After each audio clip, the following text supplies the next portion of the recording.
Okay, good afternoon. So thank you very much for joining us. This topic is all about the different curriculum options in the UAE in terms of education.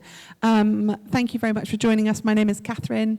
I run the Move to the UAE event, so I very much appreciate you all joining us today.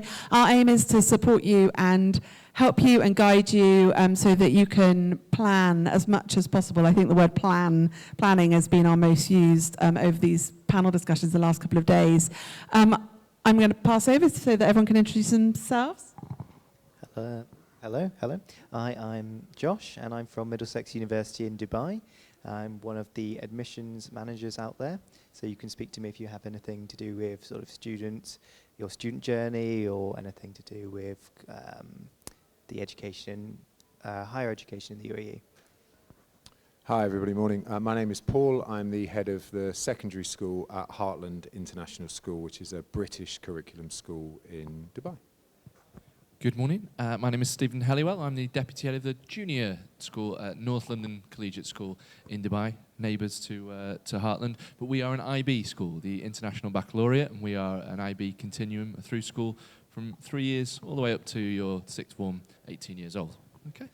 So we've touched on yesterday, we talked about these points. So education in the UAE as a Brit, if you're moving there, it's a private education system, and it can be quite overwhelming when you start looking at it from an outsider's point of view. So just to touch on the curriculum choice, do you know how many curriculums are covered in? I thought it was 14, but I think we heard yesterday it was 17. 17 different curriculum options, with many of those being quite niche or quite small.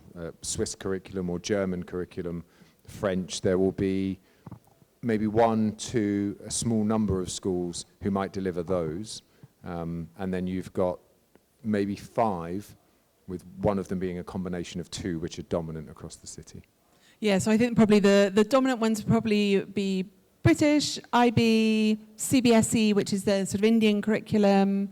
American. And then you have hybrid curricula where you would be maybe the British curriculum up to the end of year 11, GCSE, and then the school would do the IB diploma program at post 16. So British through to the age of 16, and then IB from 16 to 18, and that would be a hybrid of the two.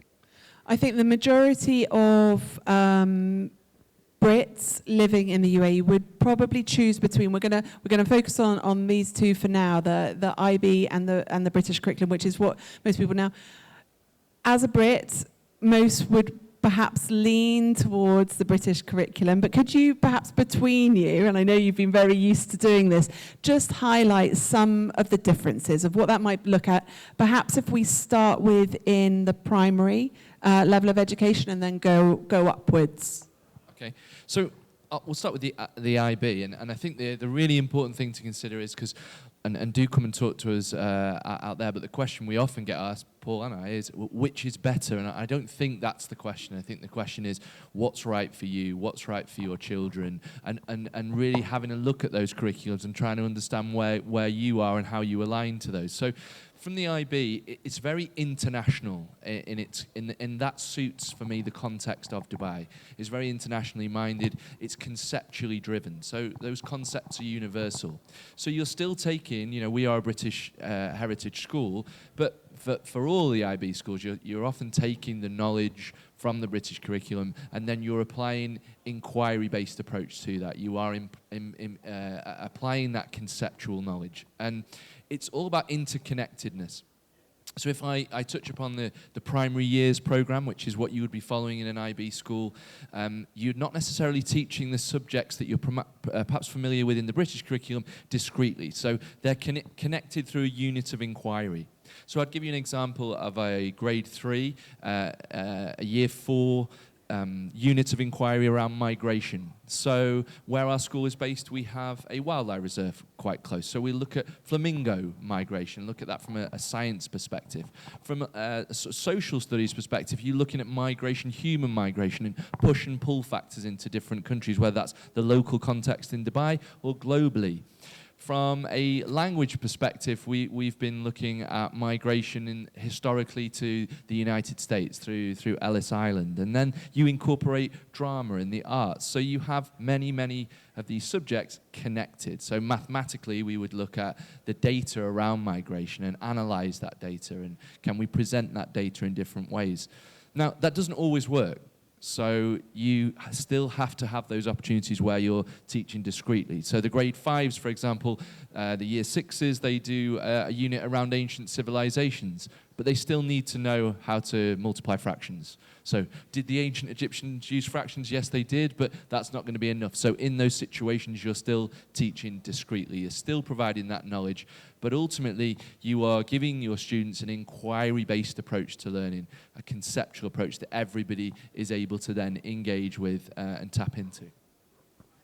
There was a time, maybe a decade ago, where if you drew two circles, the British curriculum looked like this and the IB curriculum sat over there. I think if you were to draw those two circles today, there's a part in the middle where we've converged significantly.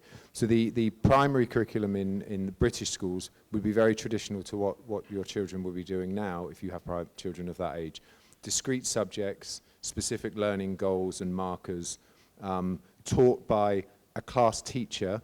What is unique, I think, in the UAE, or at least it's particular and quite special, is the number of specialist teachers that primary students would have. So, for example, in our setting, a child would have their home teacher and they would do English and maths and science and maybe some of their topic, history and geography. But then they'd have a DT teacher and an art teacher, a drama teacher, a music teacher, a PE teacher who is actually a specialist teacher. So if you think independent school, prep school model, that's very much that's followed across the UAE and many of the leading schools. What we've sought to do is to move in a direction of that conceptual learning, where in each of the year groups in primary, there are those units of inquiry, albeit done through the lens of a British curriculum. So we are developing planning, problem solving, metacognition in the children, albeit within the structure of a very traditional British school. And I think the IB over the last, and the PYP over the last decade has moved towards recognizing that there are discrete academic goals and markers at certain ages that children must be able to master to move on, foundational learning. So the two systems today have their differences, absolutely, but in the middle there's a lot of commonality. And I'd agree with your point 100%. There isn't a better system. I've taught in an IB school internationally and now in a British. It's about one of them would be better for your child. And if you've got more than one child, one of them might be better for one and the other better for the other. And we certainly have families that are split across our two schools, very close to one another, because one child is excelling in the IB and they love that inquiry, and the other one likes the structure and order of a traditional British curriculum. It's about what the child likes.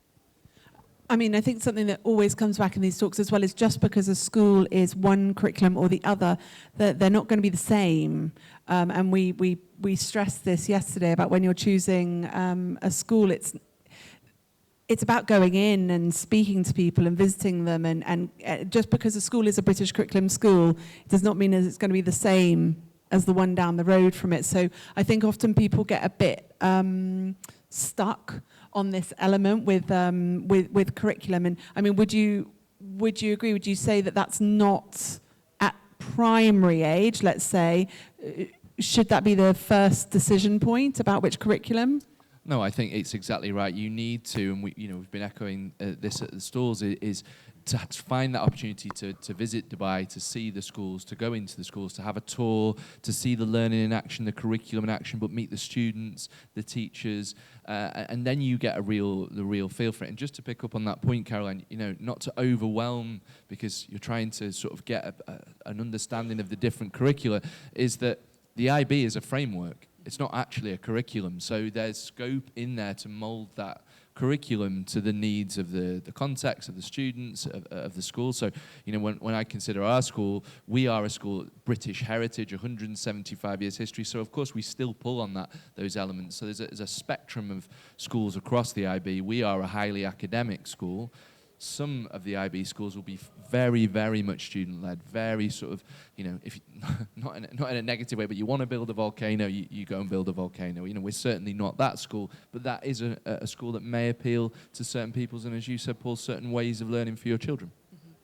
I mean, going through to the kind of secondary, going through to the, the further education side, is one stronger? Does it matter which curriculum, we all, I think, sort of imagine that our children will come back to university in the UK, which might well not happen with universities cropping up very strongly in the UAE. But is one curriculum more appealing? I wouldn't say so. I think there are the two key post-16, so 16 to 18 curricula globally that will allow you to access universities across the world are the IB and A levels. And if you're looking for university in North America or in Spain or in Holland or back here in the UK or in the UAE, a great score in the IB, so for example in the UK, 42 points in the IB will give you a certain number of UCAS tariff points that would map to 3 A stars and an A at A level. And the universities award them points. So they put them next to each other and they say, okay, this equates to that, and that gives you your entry point. But those two qualifications are the ones that open up the entire world. And I don't think one is any stronger than the other. They have their strengths. And again, it's back to the child. In an IB post-16, you're having to do a language and your first language, second language, mathematics or science. You have certain subjects across your 6 groups you have to do, whereas in A level you can choose the 3 subjects that you love the most and you can just stay with them. I think you do need to be careful about BTEC qualifications. Now, we love BTECs and we offer them, but BTECs are recognised in the UK, increasingly in the UAE, in parts of Europe, not so much in North America. So you do have to look carefully at whether or not the British curriculum offer at post-16 would allow full access to the potential universities of choice that your children may want. So, Josh, from your side, with looking at the university level, with the further education side of it, are you seeing applicants with all different qualifications in terms of curriculum? Yeah, we certainly do. I mean, we are a British university, and the way we operate is we equivalize grades to the A-level results. So if you're coming in with British A-levels, then that's directly map. If it's IB, we can map that again with the UCAS point system. But there are many curriculums, and all universities, I mean, there's now 50 universities in the UAE, so there is a lot of choice.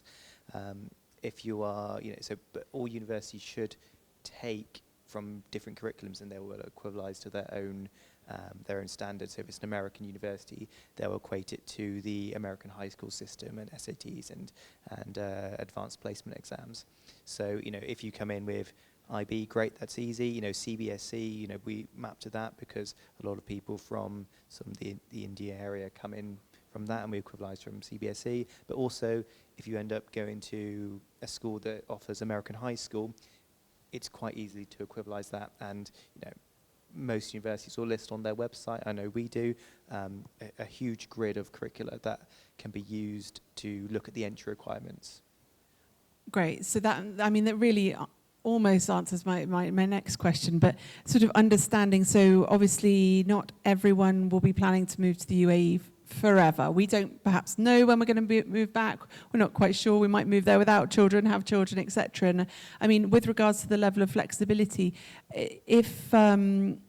if your children are at an IB school, for example, and you think you might move back to the UK, perhaps into the public school system, the state school system, are they going to be at any advantage or disadvantage if they've been studying the IB?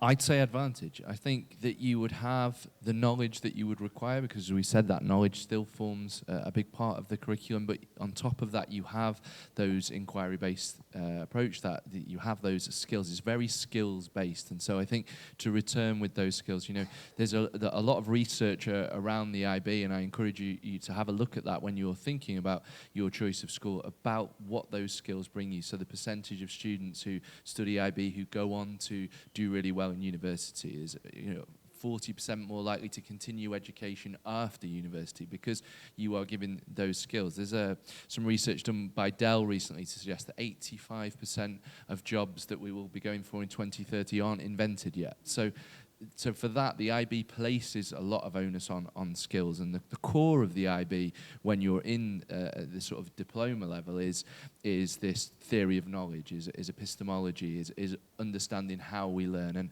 And I think about my personal experience. When I went to university, I didn't know how to reference and how to cite because I hadn't been taught those skills through the school. But I think those are evident through the MYP and into the DP program. So to answer your question, I think you go back with those additional skills alongside the knowledge required to return to a British curriculum. I think the only challenge you want to consider is the age of your child. I think we were talking yesterday, so we've taken a boy from North London who didn't fit with the IB, and I teach him now, so I still teach a boy called Gabriel, and he's doing wonderfully in the British curriculum because it's right for him.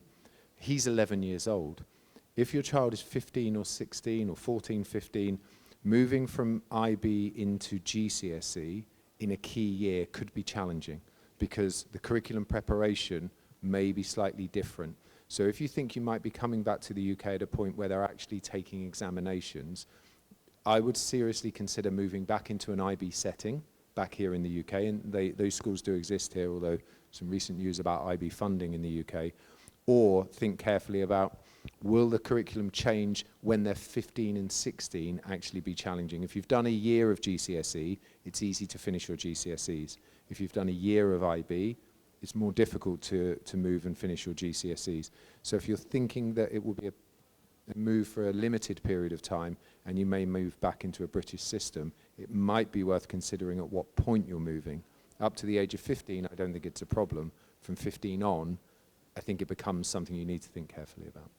With at the university level, what is good at a British university and also indeed any European universities is they operate on the same framework.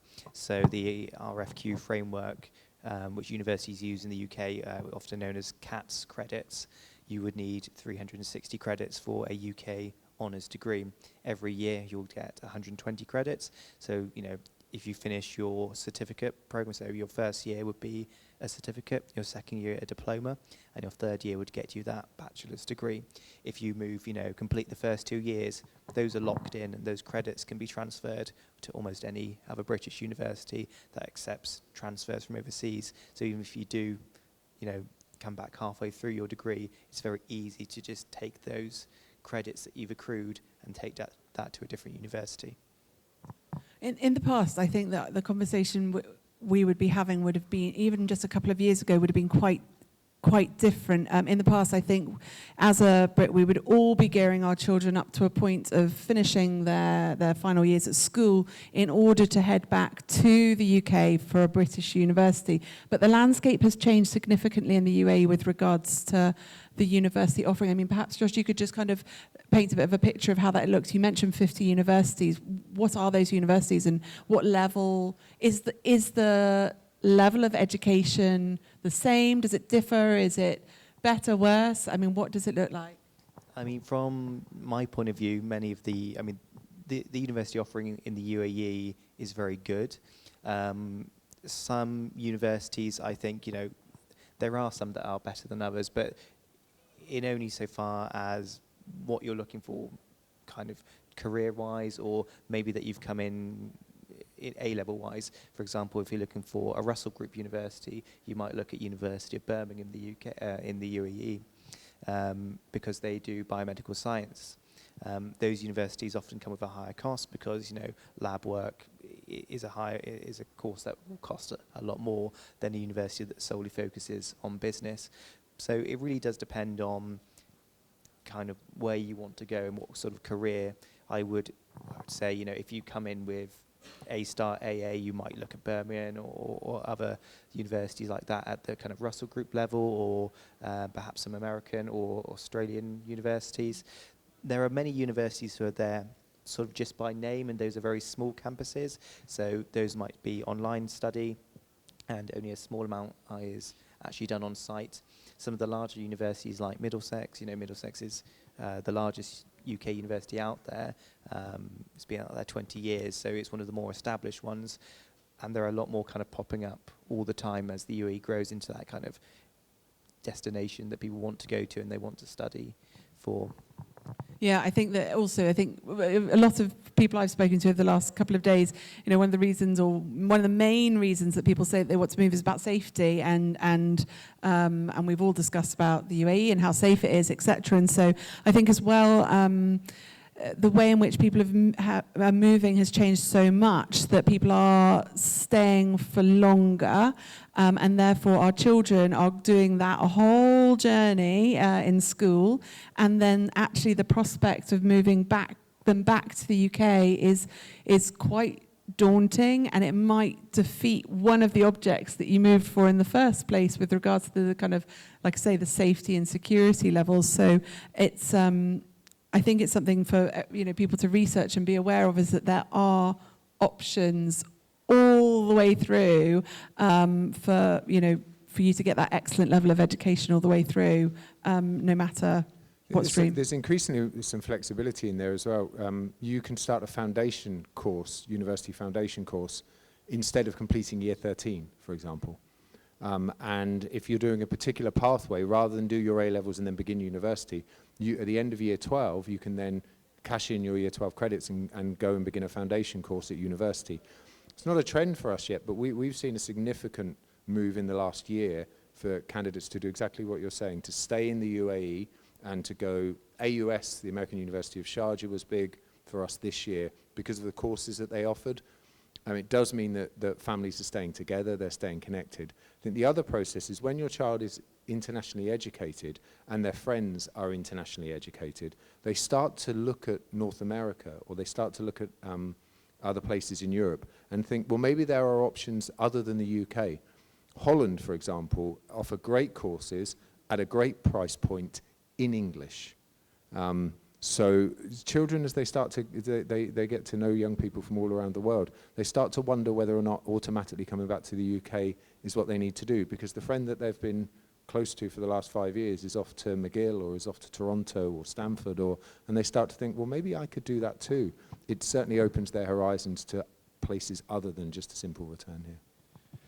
I'd also say other options are becoming more available in the UAE in sense of internships and so on. We know it's very innovative there. We know that's the way Dubai is moving, and we're seeing that more with our students and with parent communities offering those opportunities for students in a slightly different direction than perhaps previously. Yeah, I think with everything, it's evolving and it changes very quickly, and it's one of the real strengths that things can be one of the weaknesses, but it's one of the strengths that it can change overnight and usually for the better, which is always nice to see. Have we got any questions at all?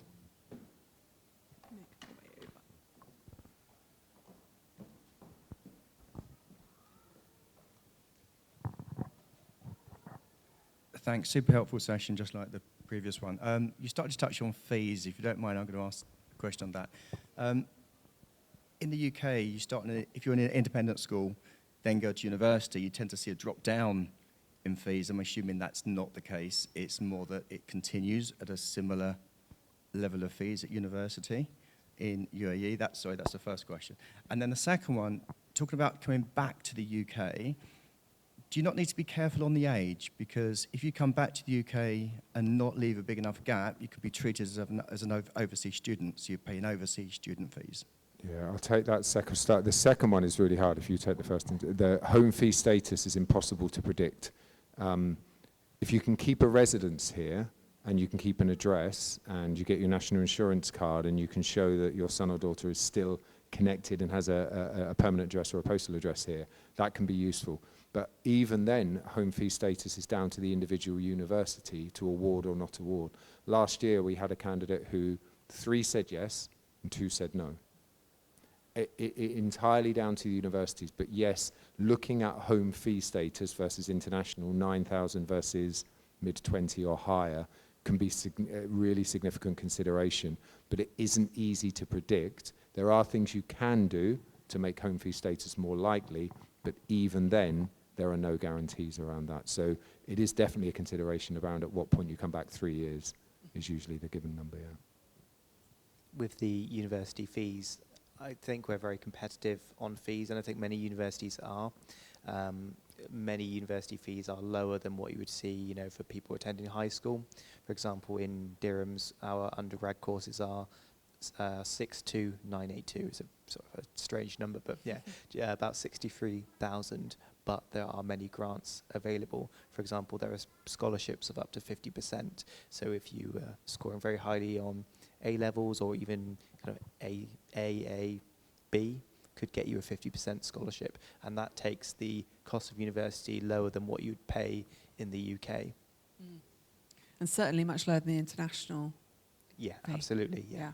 So 62-ish About 62. thousand. Put that in context, our year Yeah. 13 is 92,000 Yeah, dirhams. so actually it would have that dip down. I mean, the school fees do vary throughout all the different schools, all different fees. There's sort of levels, aren't there? There's sort of ranges that, you know, but, and the same across the curriculums. You know, you might find a British curriculum school which is 30,000 a year. You might find one which is 90,000 a year. It's, as we said earlier, it's almost irrelevant about the curriculum. It's about so much more, which is where we sort of say, do drive forward. But at least you would see that dip down if you did university with you in Middlesex. That's good to know.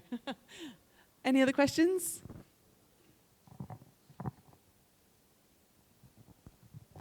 Hi, good morning, everyone. Thank you so much for this insightful panel. My question is about apprenticeship.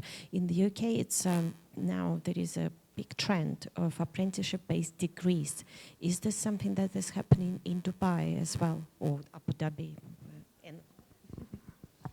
So we don't have any apprenticeship degrees, but a lot, you know, Dubai is all about connection and the networking opportunities. So lots of universities, I think more than the UK, place a lot of emphasis through their careers department to build your brand and make you very connected as a person. So for example, our careers team do a huge amount of effort. In fact, they have a target of making everyone 100% employable. The idea being you leave university to be employable as possible. And the reason for that is because your visa is often linked to your employment. So you want to leave university and go straight into a job. So the emphasis is placed on making you as a person, you know, connected. We'll look at your LinkedIn profile, any cover letters, and also different, depending on how well the university networks with other, you know, partners. We have about 500 industry partner links who will come to careers fairs, and those opportunities that many universities will do will kind of accelerate your career prospects, basically. Many sort of industries will target universities to basically get internships and apprenticeships and voluntary work and sort of part-time and paid roles. So we have a website just for Middlesex students out there where employers can list their jobs for the students, and you know they can apply, and it's sort of directly exclusive for them. So we try, you know, lots of people come to the university and say, oh, what job will I get, or what job will you give me after university? And we have to kind of say, we don't give you a job, you know, you're there because what do you think the role of universities are? And you know, there are many things people say that the role of universities are in education, but we will try our best to make you as employable as possible and give you that grounding, because you'll learn in the job, but you'll get your kind of career, your grounding through your degree. Just to kind of, it veers off the curriculum side a little bit, but just going into that point though, I mean, Paul, how do you find that with, you know, obviously looking after the secondary side, in terms of preparing children with, you know, that application process? Is work experience still a big thing? Does it exist? How does it work there? Yeah, we still do work experience at Heartland. So there's a week at the end of the third term of year 12 where students have to find their own work placement, and they have to find their own. We support them, we have good industry links, but they're expected to do a minimum of a week of work placement. Many of them will extend that and do it into their summer break as well.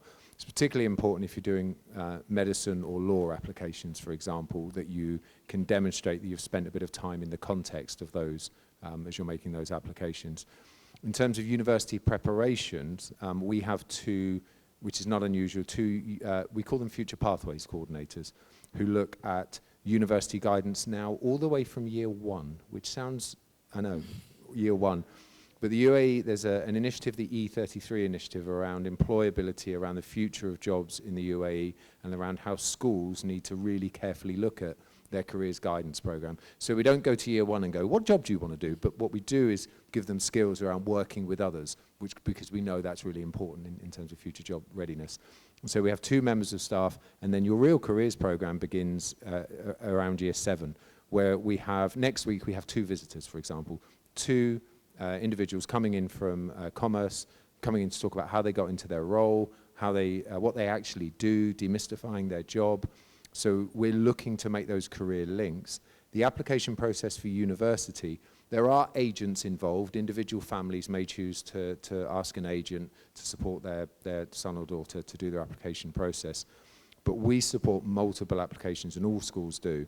So any one child may make applications to 5 locations geographically. They may not be quite sure what they want to do, so they'll do the UK, they'll do Holland, they might do Spain, and then they'll do Canada, and they'll do America. And then America has all of its complexity around application, but we support all of that as part of our wraparound care. It's not any extra, you don't pay any more because your child's making so many applications. It's part of what the schools do, reflecting the international nature of our children. So that's what we're trained to do, and all of our university guidance counsellors are very connected with one another and with the international sector, so they know what changes are coming on each year.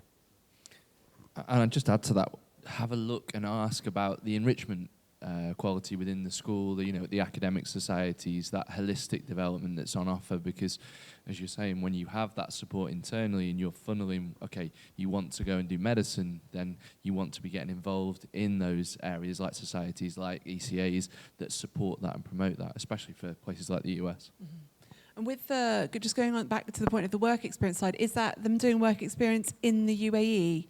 Most of them will find it in the UAE, and they'll find that through their families. Where they can't, we expect them to do their week, and they'll find a week where somebody within their extended network will allow them to do it in the summer, maybe somewhere else in the world. But the vast majority of them will find it in the UAE through their family or through their family networks. They'll be able to get a week doing something in a hospital or in a company, in commerce, in charitable sector. They will find something. A small number do it outside.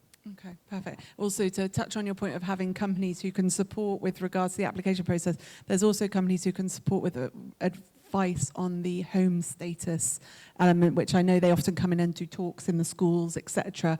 There are companies out there who can help you. They might not necessarily be able to get exactly what, but I think they're very knowledgeable about getting that plan in place. The one thing you'd never lack in the UAE is somebody coming in to talk to you. The universities globally, they fly in every week. We're fighting universities off, but every school runs university fairs or talks weekly. Yeah.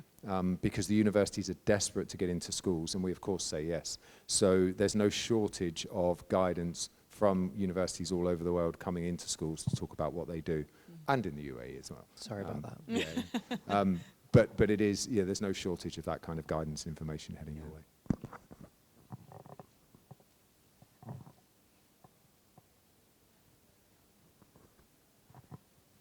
Thanks very much for your time today. It's been very informative. Just a question on universities and visas. So if your children stayed in the UAE and went to university, would they stay on your visa, or how does it work? And I guess until what age can you continue to sponsor your children? So yeah, we have a mixture of students who come in sponsored on their parents' visa, which is very easy to do. They can, there's nothing else they need to do. They can just apply, and they'll show their Emirates ID, which encompasses the visa. If they don't have a visa where they can't be on their parents' visa, then they can apply for a student visa, and that's done through the university. With that, they will also get healthcare. With that, and then it's renewed at a kind of a lower cost each year.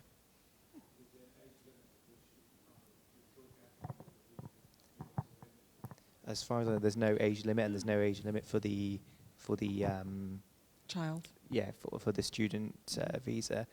I think there is an age limit for the sponsorship, but I'm not sure what that is. No, I'm not sure either. That's a very good question. I think there must be a limit. I think... I mean, I know families in the school where colleagues work in the school and their children are mid-20s and they're still on their parents' visa. So I'm not sure where that cut-off point is. We can look it up and come back to you. I'm not sure. Yeah, outside, we've got 2 companies outside who will know the answer to that because they help with visas. So, but we could all learn that. We need to find that out. Any other questions? Thank you. Yeah, very useful. Learning so much. Thank you. If you have a large family, so several kids, for example, 4 kids in secondary education, to find a solution, is that possible or is it mission impossible? And secondly, the fees would be pretty high for 4 kids. Do the schools negotiate, from your experience? Yes, there are fee reductions for multiple children. Somewhere in the region of 15-20% is common for third sibling or third child and on. We try and keep families together where we can, so not an uncommon situation where I might look at the profile of somebody in the secondary and I'm like, oh, okay, maybe the right child for us, and maybe they'll fit in with this year group. And they've got 2 siblings in the primary, and the head of primary comes to me and says, we're definitely offering these 2. I'll offer the place for the third sibling. If we can keep families together, the only thing we will not do that is if they've got a particular need or level of support and we don't feel we can provide that level of support. But we like to keep families together where possible so that that community family feel is maintained. So yes, the solution is possible for you. Yeah, and I'd add that where you have that situation is echoed in our school as well, and so it may be that just one of those students is unable to access the curriculum at this point in time, but we can then offer the opportunity to reassess. We can give recommendations. Sometimes it might be a language acquisition development that they need, and so actually to go away, come back within 6 months, and as you said, keep that continued aim of bringing you back together. Yeah, I think with the discounting element, I think the schools do vary, but they lay out really clearly on their websites with regards to multiple children. I think I'm right in saying that most for 2 children, no, it would be generally the same. But then when you get to 3rd, 4th, and so on, there would be discounts for the majority. We have a few sibling discounts for, if you come to university as well, there's a sibling discount, and there's also refer a friend incentives as well. Any other questions?